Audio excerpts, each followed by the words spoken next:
So it's been 15 months since I've been on this YouTube account.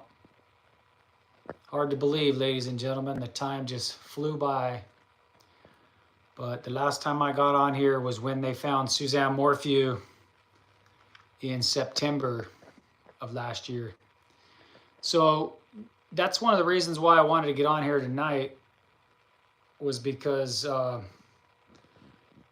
hold on, it's saying something and I don't have my glasses, but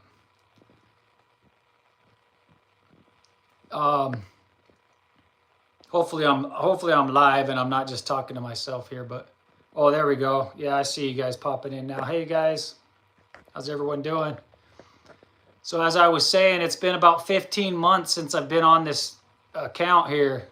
Haven't even checked it, haven't even looked at it. I have another YouTube backup account that I've been, just kind of looking at,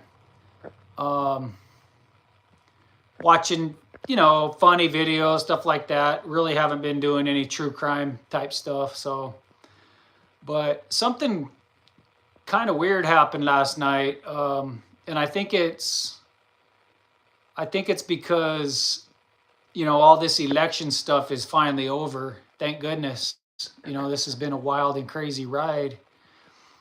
But for some reason, I was laying in bed last night just thinking about Suzanne Morphew a lot. And, I know why. Because I got onto an article about another case in Colorado.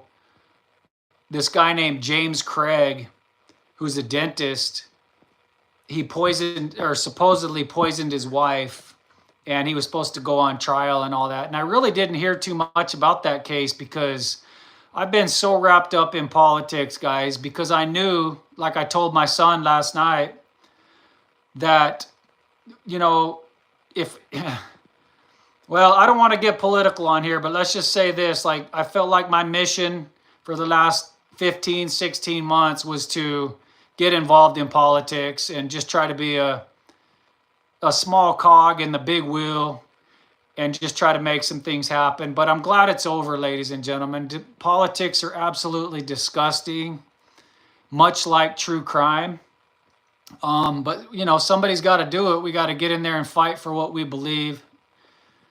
And that's what I did. But anyway, getting back to the story. Yeah, I saw this James Craig and I was reading it and it was pretty interesting. And then I saw that he's a Mormon. And then I started thinking, man, there's a lot of these cases where these people are Mormons, like the Daybells. And I mean, there's just so many. And really, I mean, that's irrelevant to the conversation. But I think that's why I kind of stuck with the case. And I was looking everything up on it and reading as much as I could last night. And that's just horrible what happened to his poor wife. She went to the ER 3 different times with like arsenic poisoning and stuff like that. So it was just horrible. And 6 kids, reminded me a lot of the Daybells in a way. Just there's some really sick people out there. But after I got done with that, I started kind of peeking into the Suzanne Morphew stuff. And guys, I'm going to be honest with you. I kind of left everything alone when they found her body. Like, I didn't even really know where she was found. I thought it was more like towards this other town. Like, there was 2 different ways that I would travel up to Salida when I went. And one was kind of coming around the mountain. And I can't remember, there was a little town there. And then there was another one that I took more often towards Alamosa and Moffett. And that way, I think it's the 17. And I didn't realize that they found her body right there on the 17, right off the 17.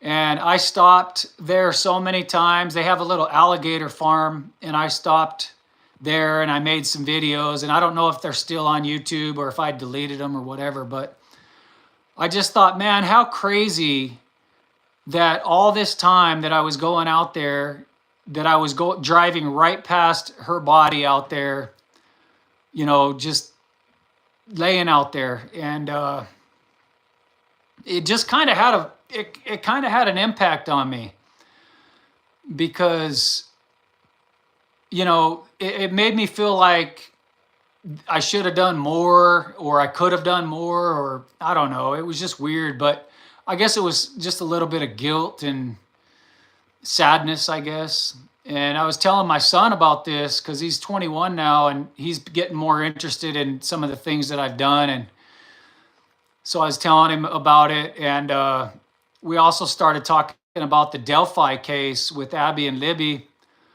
And something weird happened there too. When we were out there in Delphi, Indiana, we were on the bridge where where everything happened, the Monon High Bridge. And we decided that we were going to go get a bouquet of flowers and a teddy bear and stuff, and we were going to leave it there. And we were just kind of, just, we didn't really know a whole lot about that case, and I wish we would have studied it more before we went out there. But anyway, we went back into Delphi and we went to the CVS pharmacy and we bought some flowers and a card and stuff. And it turns out that that guy that was just convicted was working there at the CVS in Delphi. And it made me realize that God works in very mysterious ways, or the universe, or whatever you want to call God. The supreme being works in very mysterious ways. And when we listen, when we try to stay close to that voice and that vibe, it leads and it guides us. And I have no doubt that I was led and guided in the Suzanne Morphew case and all these others. And now, that the dust is settled and I look back on it, it's like, wow, there was a lot of miracles that happened. And probably the biggest miracle, well, let me say this first before I move on. I'm so glad that Abby and Libby's family finally got justice and that guy was convicted. And that was just an awful, awful situation. And when I went to Maysville to look for Suzanne and to go up there and do whatever I was doing, look for clues, look for her body, just try to raise awareness. I never really felt like this evil feeling like I did in Delphi. But when I was out there on that bridge, and I went all the way across the bridge and I went down and I got in the creek down there and stuff, it was the most eerie and evil feeling that I've ever felt in my entire life. And so, what a monster, that guy that killed those two precious little girls. And I'm so happy for the sister. I can't remember her name now, but there was a sister of one of them, Abby or Libby's sister, and she was just so tenacious and so devout in finding the killer. And so I'm just so happy that justice has been served in that case. And we're all sitting here waiting, what's going on with the Suzanne Morphew case and also the Nick Cordova case. Been ice cold out here in Arizona. And I've talked to Alicia on a couple of different occasions and was trying to get some stuff going with her. I think people are just so, preoccupied, I guess, with life, with inflation, with the cost of groceries, the cost of daycare, the cost of housing, and other things, just politics in general. There's just so much nastiness and stuff that I just think people got so caught up in that it was kind of hard to see anything else. And I pray for Alicia every day and those two beautiful kids. I went over to Alicia's house this summer and did an interview with her. I had this idea one night. I was laying in bed and I had this idea. I was like, man, we can't let this Nick Cordova case stay cold. We got to do something. And so I contacted Alicia and I said, hey, why don't we put together this, this drive or whatever, this effort to see if we can raise awareness for Nick again. And let's call it Noise for Nick. And so I went out there and I interviewed her at her house here in Arizona, and I talked to her kids, and I'm just watching them grow up without their dad, and I'm watching all of them go through all of this without answers, and it's just so incredibly.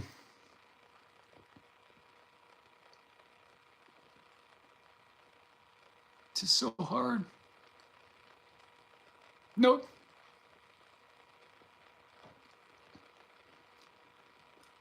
Nobody deserves that, man. But I think you guys saw my video last Christmas, not obviously not this Christmas. We're not there yet. We're getting close. Dang, it's hard to believe we're already in December. But last Christmas, I got a nice Christmas card from Suzanne, Morphew's sister. And she thanked me for my efforts. And she said, the main thing is, she said that she felt like our Creator was leading and guiding me. And that meant the most to me, because I know that's true. And that's how this all started. You guys know the story. I was in Pagosa Springs, and my son asked me last night. He said, Dad, why were you out there? Why were you doing this? And now, like, we haven't found Nick Cordova's killer. We haven't found, there hasn't been justice for Suzanne. And it dawned on me, I think, last night for the first time. And that's one of the reasons why I wanted to get on here, because it really wasn't about me finding Suzanne, or it wasn't about me finding Nick's killer. It was more about me finding myself. And my son just kind of got kind of teary-eyed a little bit. He's kind of got my soft heart. But he got teary-eyed, and he's like, that's very profound, Dad. And it just kind of hit him right between the eyes. But I truly believe that, ladies and gentlemen, that it was more about finding myself. And I've come a long way. I still got a ways to go, but I'm grateful for the progress. I think about Suzanne Morphew a lot, and the situation, and, we need to find out who did it and bring justice. Still so many unanswered questions. But I'm not sure I ever really got a chance to thank everybody appropriately. I think maybe I always told you guys how much I appreciated you, but like, really, that was an amazing journey for me. Lots of growth. Finding out who I am in my core. And ladies and gentlemen, that's what I would encourage you. Just try to find out who you are at your core, because I would say the good majority of people who live on this earth, and they live from age 1 to 100 or anywhere in between, they live all those years and never really know who they are at their core.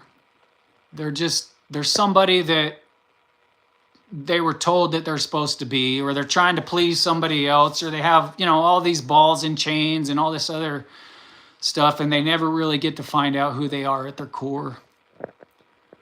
And there may be a lot of people who don't like Tyson Draper, for whatever reason. But I can tell you this, ladies and gentlemen, I like Tyson Draper. I like the person that he is.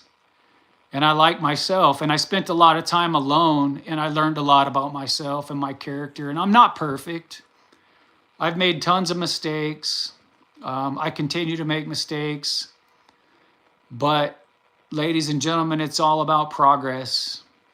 And so that's my message to you guys today. Haven't been on here in a long time. Been preoccupied with this politics and stuff, but just want you guys to know how much I appreciate you, because you guys were a part of my journey.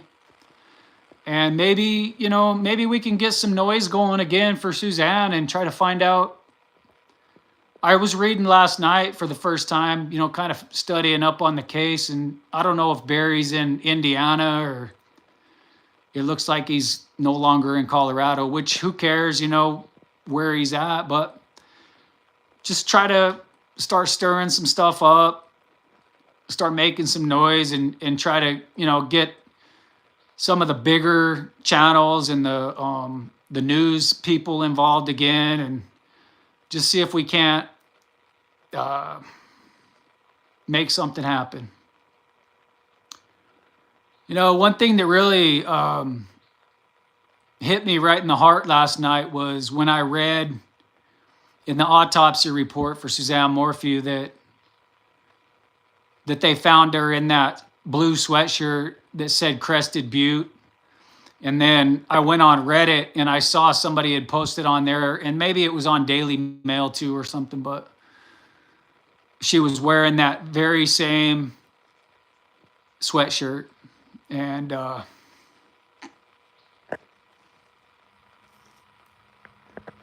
just really hurt me. And it really hurt that I was driving right by her. Right there, I was going to Alamosa.